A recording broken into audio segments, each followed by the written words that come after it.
All right, folks, here we go. We are doing some volume of spheres today. And then they asked you what's some real life examples of spheres.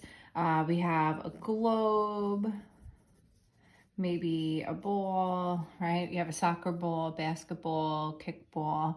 Obviously not a football because it's oblong. So anything that is a three-dimensional round figure, right? The earth. But really, if we get down to this part right here, it says in earth science, what did you learn about the earth being considered a perfect sphere? And it's not considered a perfect sphere.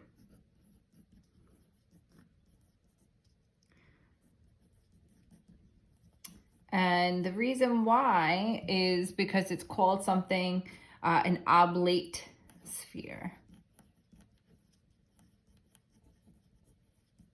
And the reason why it's called an oblate sphere is because it's a flat, right? So if you go to the North and South Pole, it's a little flatter on the North and South Pole and a little bit wider at the equator, okay? So it is not a perfect sphere. A perfect sphere is going to have the same diameter going in either, doesn't matter in what direction, right? From one end going through the center to the other end, it's going to have the same exact diameter no matter which way you go, okay? And that is not the case for the earth.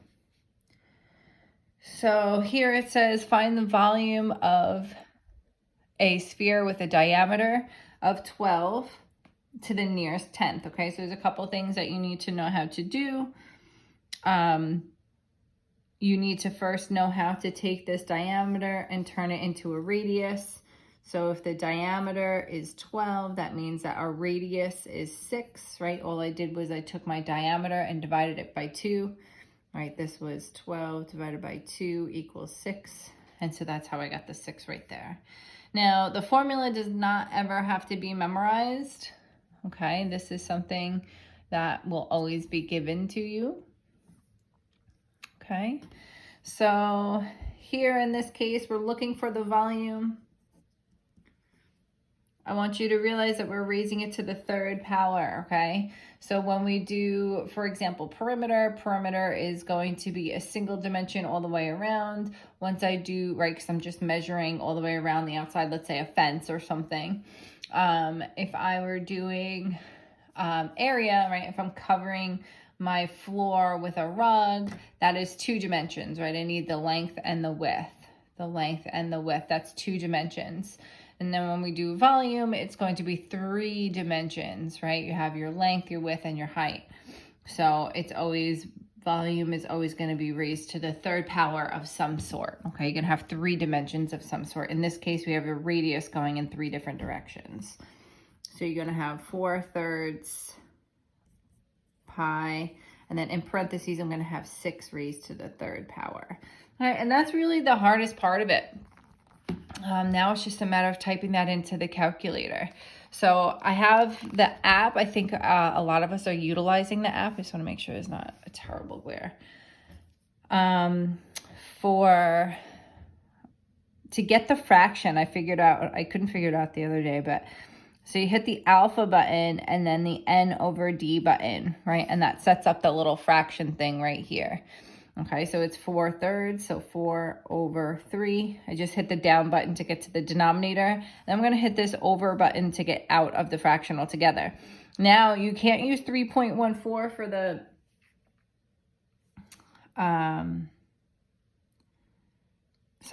for pi. So you're going to hit second and then the caret button, right? If you see the little pi is up there. Oops.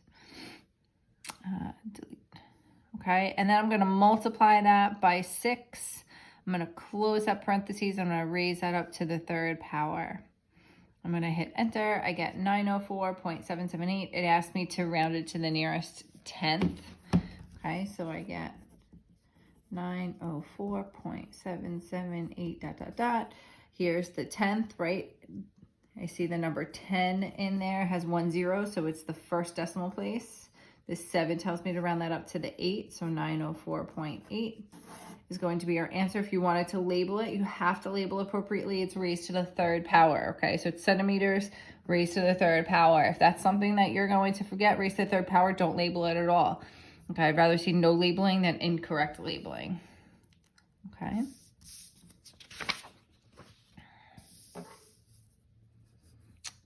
All right, a spherical tank is filled with water and has a diameter of 10 feet. That means that my radius is 5.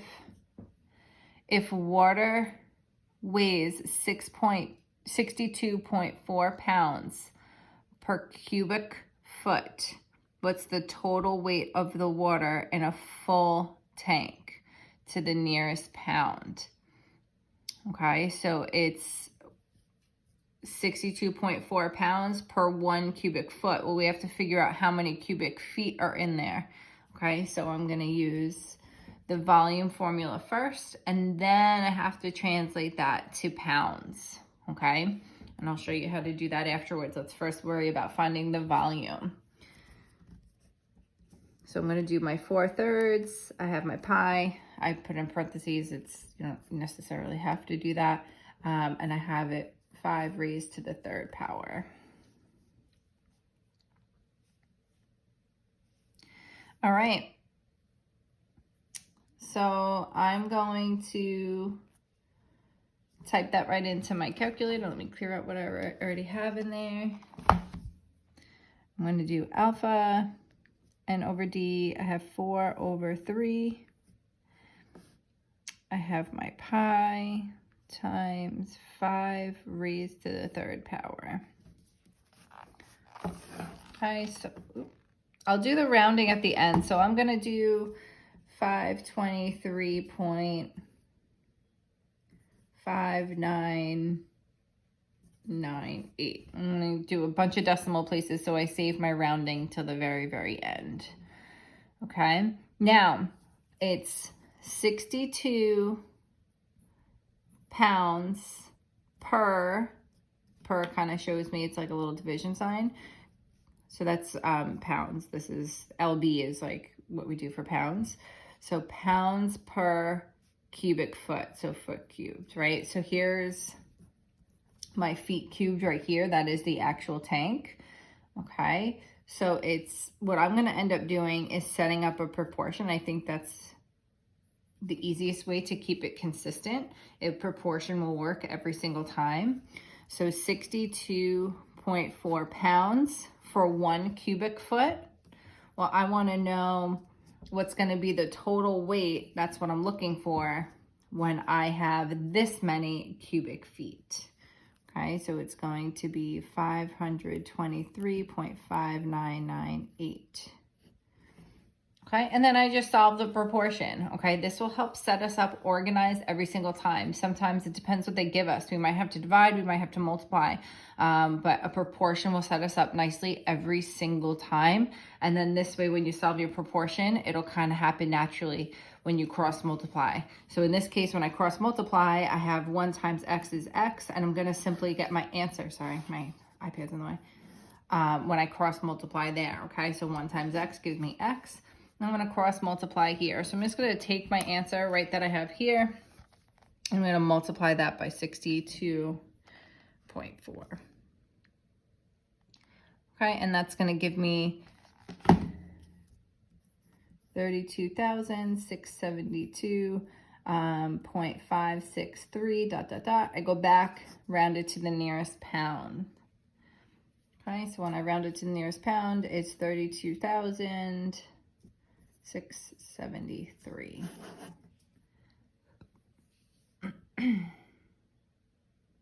All right. I'll give you guys a second for that one.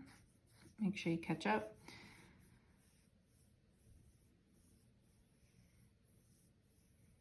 All right, so here we have to find the volume of the basketball and then the volume of the tennis ball, okay? And then how many times greater is the volume of the basketball than the volume of the tennis ball? And we'll just have to, how many times, right? How many times would they multiply to get from the tennis ball to the basketball?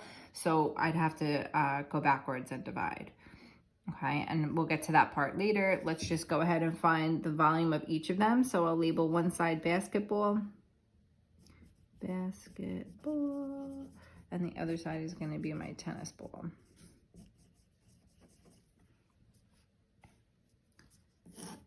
All right, so for my basketball, I'm going to have 4/3 pi times the diameter of the basketball is 9.5. So I'm going to take my 9.5, split it in half by dividing by 2. My radius is 4.75 raised to the third power. I'm going to just go ahead and type that into the calculator. I'll clear out whatever I have. I just want to make sure that the features are clear. So I have my alpha button. The n over d sets up my fraction. I need my pi, which is second, and then the caret button. And then in parentheses, I'm going to do 4.75 raised to the third power.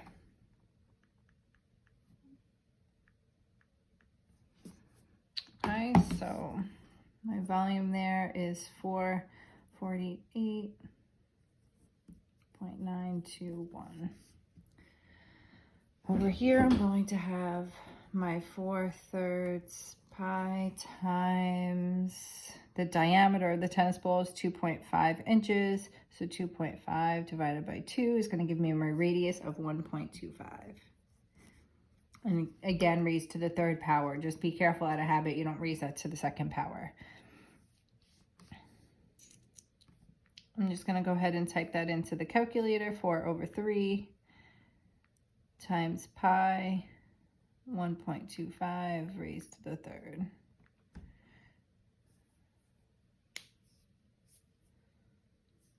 All right, so it looks like I got 8.181.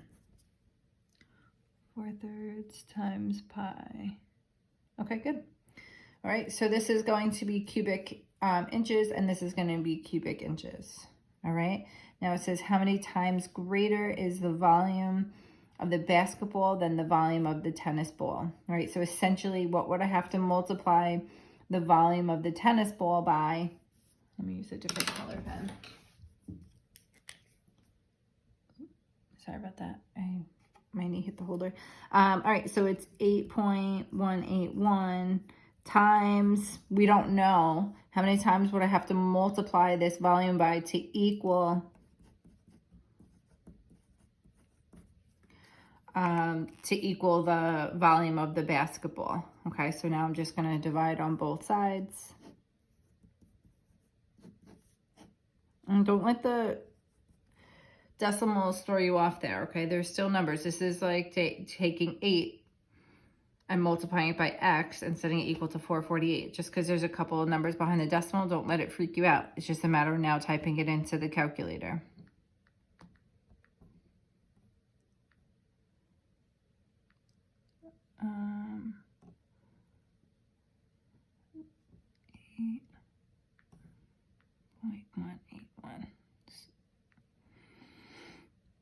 Okay, so I would say it's approximately, I got 54.8. So I would say approximately 55 times.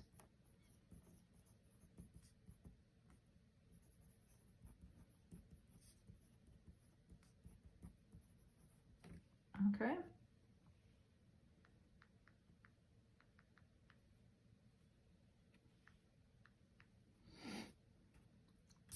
All right.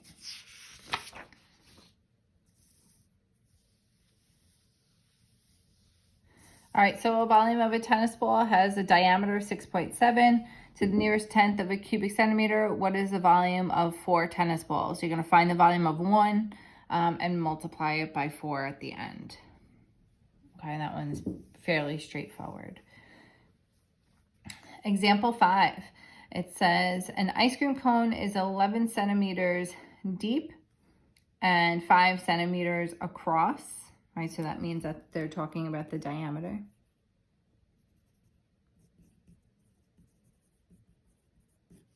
Of the opening of the cone. 2 hemisphere-shaped scoops of ice cream. Hemisphere, let's just discuss hemisphere. It's If you were to take a soccer ball and go to the widest point at the diameter and just cut it straight in half, you're going to have a half of a sphere, okay? Right, so like from the equator top to the North Pole, that's a hemisphere of the north side of the Earth, and then you have a hemisphere on the south part of the Earth that goes down to Antarctica, right? So to the South Pole, which, it may not be Antarctica, sorry, that might be stupid, which also have diameters of 5 centimeters. They're placed on top of the cone. Find the volume of the cone. So first we're going to find the volume of the cone, which is what you did, I believe, yesterday or the previous lesson. And then find the volume of the 2 hemispheres. So if I have 2 hemispheres, that's going to make 1 full sphere, right? 2 hemispheres makes 1 sphere.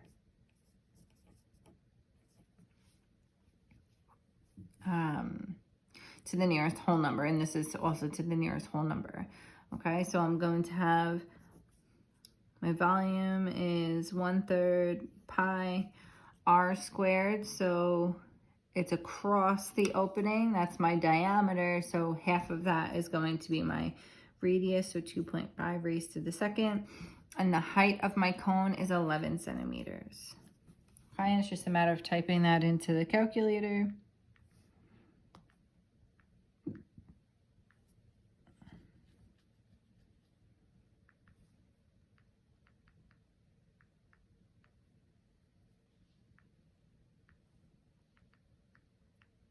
Okay, they want it rounded to the nearest whole number, so the volume is going to be 72.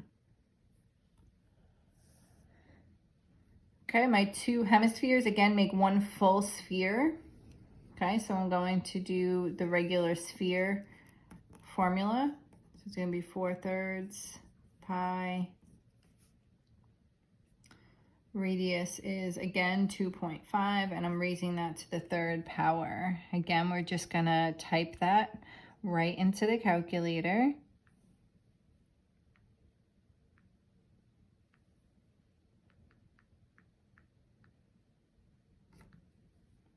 And I'm rounding that to the nearest whole number, it tells me. And that's going to be 65. Okay, so find the volume of the cone, find the volume of the hemispheres. Is there a part C? Let me just make sure. No, but if I wanted to find the volume of the whole entire ice cream cone, you would add together this piece right here and this piece right here. Okay, so 72 plus 65. I'm going to get 137 centimeters cubed. That's the whole ice cream cone.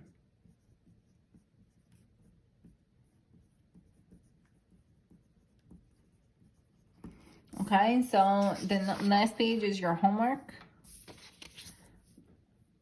There's like a glass ball right there. Okay, so snow globes consist of a glass sphere that is filled with water and other contents. If the radius, they're already giving it to you as the radius, you do not have to divide, is 3 inches, find the volume of the material in cubic inches.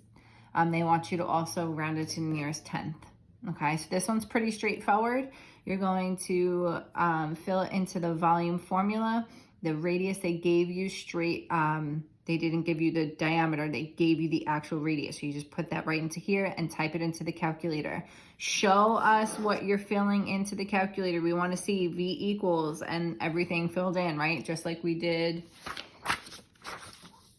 here, right? We filled everything in and then we typed it into the calculator.